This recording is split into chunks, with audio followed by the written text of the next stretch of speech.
Bonjour à tous, j'espère que vous allez bien. On se retrouve sur Genshin Impact pour la suite des vidéos sur les élites. Dans la précédente vidéo, du coup, j'ai fait l'arbre enflammé et j'ai fait Ondine. Vous avez pu voir un peu la puissance, entre guillemets, de Malisa, hein, qui a fait le taf sur les deux boss. Ici, on va attaquer l'hypostase électro. Comme c'est un boss électro, Lisa ici ne sert à rien, hein. Donc l'hypostase électro est immunisée aux attaques électro. Et donc du coup, on va utiliser Xianling. Alors ma Xianling, elle est pas super montée, contrairement à mes autres persos, elle est que niveau 50. Au niveau des builds d'artefacts, elle est en critique attaque, avec du coup attaque pour cent, attaque pour cent, hein, full attaque. Et au niveau de l'arme, je lui ai crafté la guisarme stellaire. Alors il y en a qui utilisent l'autre arme. Moi j'ai utilisé celle-ci. Voilà, j'ai 8% de dégâts des attaques chargées. En plus, quand je fais un déchaînement élémentaire, faudra que je teste. J'ai un autre patron pour crafter du coup une autre arme d'ast. Je testerai l'autre. Voilà, pour l'instant j'ai pas de drop de meilleure arme d'ast pour du coup Designing. On verra quand je ferai une grosse série d'invocations sur un portail qui m'intéresse. J'aurai sûrement des ups au niveau des armes, etc. Donc il y aura des choses qui vont changer, mais pour l'instant je joue avec cette arme là. Et du coup voilà, on va s'attaquer à l'hypostase électro. Au niveau de la team, le MC qui est en géo, il est là pour faire joli, hein, il va servir à rien sur l'hypostase électro. D'ailleurs je pourrais peut-être prendre autre chose. Est-ce que si je prends un deuxième hydro, c'est intéressant? Je pense pas, hein. Honnêtement, la résonance hydro, non, augmentation des soins, ça ne sert à rien. Donc voilà l'équipe un peu avec laquelle je pars. Donc notre DPS c'est Xianling, le MC qui est en géo, il est là pour la déco.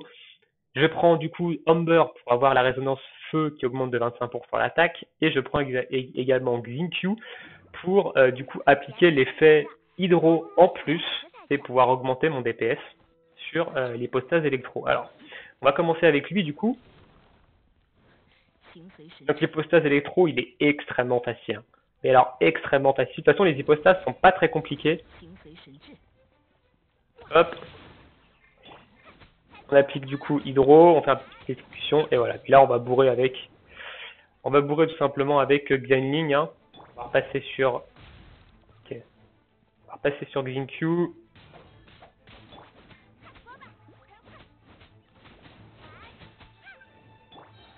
Voilà, on a son ulti de up. Donc, prochaine grosse fenêtre de dégâts, on va du coup... voilà, ici on claque l'ulti. On claque l'ulti de Xianling. Et voilà, et là on DPS. Hein. Et puis là on envoie. Hein.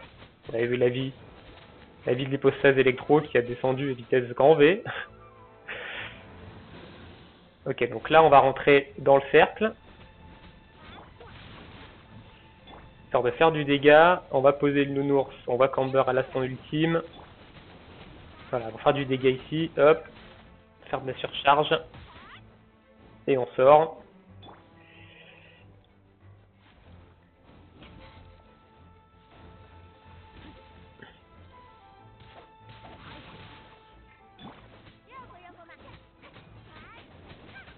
Donc là, on ne devrait pas tarder à le faire. Alors, la raison pour laquelle je prends Amber, c'est pour cette phase-là aussi.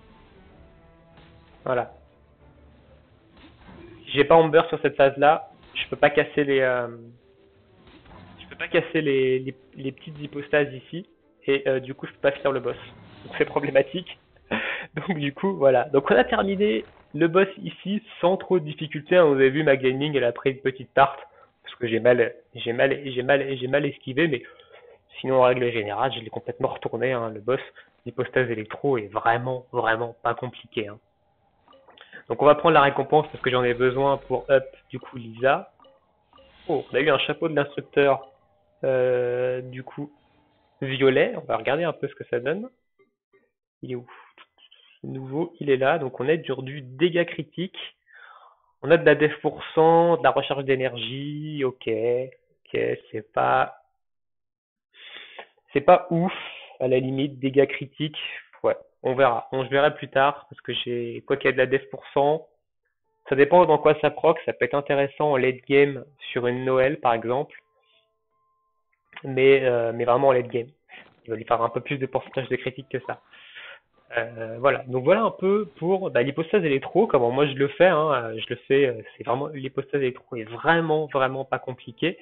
De toute façon, toutes les hypostases sont pas compliquées. Il y a peut-être la géo qui est un petit peu chiant si vous avez pas de, si vous pensez pas apprendre un personnage géo ou arme à deux mains. Je vous conseille plutôt un personnage arme à deux mains. Au pire prenez Noël, hein, vous avez géo plus arme à deux mains. Je vous montrerai dans une prochaine vidéo comment je fais l'hypostase géo du coup. Mais voilà pour l'électro. Sur ce, on va se laisser là pour cette petite vidéo du coup qui aura été très courte parce que l'hypostase électro est nul. Voilà, il est extrêmement facile à faire. Et du coup, voilà. Et bah sur ce, je vous souhaite à tous une très bonne journée, une très bonne soirée. On se retrouve bientôt pour de prochaines vidéos. Ciao!